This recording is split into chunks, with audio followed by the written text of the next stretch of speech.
Tear gas, scream, shields, rocks, and masks are the images coming from some South American countries that have become center stage for mass protests numbering in the thousands.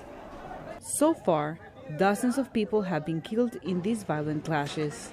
The first violent demonstrations occurred in Ecuador after the government announced the elimination of fuel subsidies. A few days later, angry clashes between students and the police took over the streets of Chile's capital.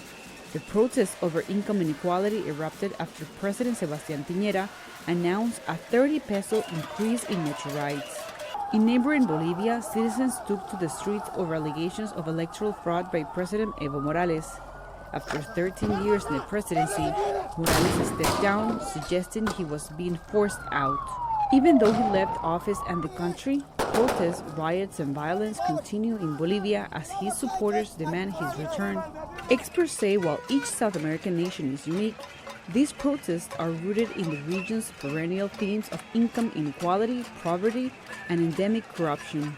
We have a situation that is a slowdown in economic conditions because of the falling commodity prices derived from the slowdown in China and certain specific detonators that generate these reactions.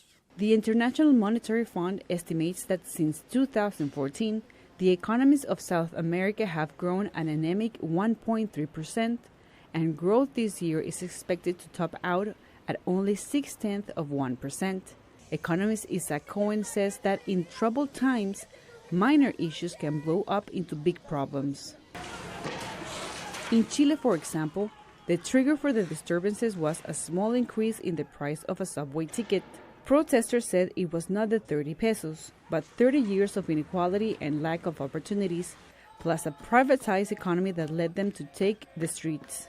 Chile had a very good situation, and one of the reasons why they were enjoying this very good situation, and people loved capitalism then, is because you have a situation where the prices of the main export have gone down, which is copper.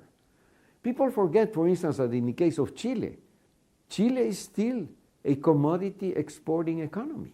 Corruption is another key element in the general discontent in the Latin American region. A Transparency International report indicates that 54% of Chilean citizens think corruption has increased in the last 12 months.